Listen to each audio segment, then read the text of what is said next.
Welcome back, friends. It's another edition of the Hurry Up. According to reports, I'm Darin Gantt. According to reports, she's Kassidy Hill. That's what my mama says. Actually, we're officially Darin Gantt and Kassidy Hill because we're under contract here. All those other new guys you've heard about, they don't become official until the league year starts. But to start any edition of the Hurry Up during free agency week, you start at the top. Jaycee Horn, 4-year contract extension. He's here through 2029. Key part of this thing moving forward. The biggest signing that they could possibly make this week, even in the midst of all of the free agency stuff. That sets your secondary, and it sets your foundation of your defense. You do that with Derrick Brown last year, with Jaycee this year. Now you have your two pillars of not only on the field, but in the locker room as well, especially with the departure of Shaq Thompson. Now you know what your defense is going to look like moving forward and who your leaders are most importantly. And listen, those two guys, Derrick and Jaycee, they are different human beings, but they are both that dog that Dan Morgan likes to talk about. They love ball. Here's the thing. I wouldn't worry about money changing Jaycee Horn because Jaycee Horn's going to be the same dude all the time. Here's the other good news. Jaycee's not going to be back there by himself. Mike Jackson comes back. He's going to be on the other side for another 2 years. He agreed to terms on a new deal, and he'll be here later this week to sign that and make it all official. Mike Jack may be one of Dan Morgan's most underrated best moves since he's been a GM. Get him in a trade with Seattle last year. And Mike kind of got pushed into that starting role due to some injuries. Ended up becoming, I think he finished the year the third most passes defensed in the league with 17. He and Jaycee together, best corner duo in pass defenses in the entire league last season. And so Jaycee, knowing that he has someone that he's already spent an entire year with, who played so many snaps, who you kind of already know how he's going to operate as well, that's huge for Jaycee, that's huge for Mike, that's huge for the Panthers. We started at the back because those are the big names. Dan Morgan started at the front. He told us at the Combine, we are going to remake this thing from the front to the back just the same way we did with the offensive line last year. We should have believed him because among the first couple moves, I mean, in the early hours of this thing, Bobby Brown III coming over from the Rams, reportedly, that could be official as soon as 4 p.m. on Wednesday. Tershawn Wharton, reportedly, from the Chiefs. Those are two big adds to the defensive tackle rotation because they had way too many guys playing way too many snaps last year, had 11 different defensive tackles playing time on the line, and that was too many. Obviously, Derrick Brown being out was a big part of that, but guys like A'Shawn Robinson now have somebody who can rotate with them. There's rotation for Shy Tuttle, so he's not playing as many snaps. That can only make the run defense better just because you've got the ability to rotate guys in and out. Exactly. And what I like about these two guys as well and these two signings together is that they are both defensive tackles. They're two completely different defensive tackles. Bobby Brown is one of the best run stoppers for interior defensive linemen that was on the free agency list this year. I think he graded out with one of the best tackling grades for a defensive tackle this past season.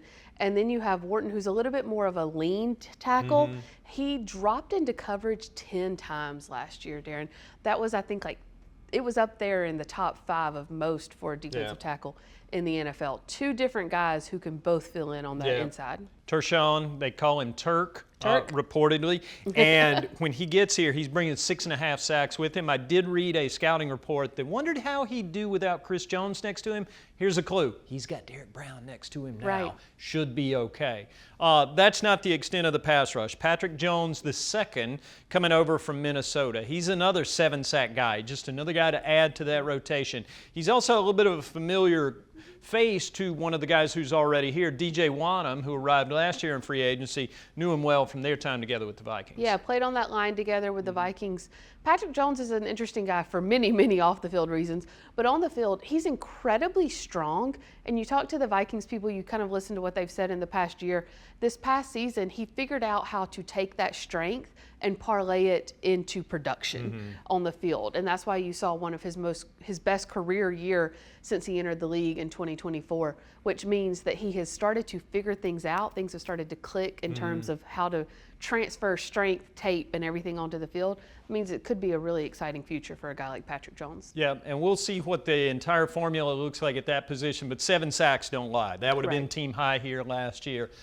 The work continued, and it started. The first move that was announced, reportedly, was for safety Tre'von Moehrig, coming over from Las Vegas. He is a hitter. He is a guy, 104 tackles last year, 2 interceptions. He's a tone setter in the back of that secondary. Yeah, he is. And he's played pretty much every secondary position before, so it's nice to know you have that versatility. The Raiders moved him up closer to the line of scrimmage last year. He ended with 104 tackles for the season, kind of up near that line of scrimmage. Because he was a lot closer to the ball, he was also able to blitz a lot more. So another place you can kind of use him. You've got a little bit of versatility with a guy like that, and that makes things a lot easier for you in your secondary. Yep, still a lot of work left to do in free agency. They've only got 2 safeties on the roster. They're going to need to get more guys in there. They're going to need to do some work on the other side of the ball too. Tuesday's news, Miles Sanders, running back who came here in 2023, was released. Tough situation for him because as he got here, there was a coaching change, and then Chuba Hubbard really came on. Right. And when Chuba got the extension last year, you knew he was the lead back. But Miles handled the whole thing. He was a total pro. Obviously had the big game in Atlanta to close out the season with the game-winning touchdown in overtime. Wish Miles the best moving forward. He's a good one. He's going to help somebody. But the Carolina Panthers are going to be looking for a backup running back. They're going to be looking for depth at a lot of other positions because even though Austin Corbett, Cade Mays are back, you know, they're still looking at some things on the offensive line at tight end. Even with Tommy Tremble back, you're going to need somebody else there to go with him and Jatavian Sanders. A lot of work to be done. Stay tuned to Panthers.com. We've got the tracker on the website. We update that thing constantly as news happens, and news keeps happening, reportedly or not. I'm reportedly Darin Gantt. She's reportedly Kassidy Hill. now. We'll see you next time on The Hurry Up.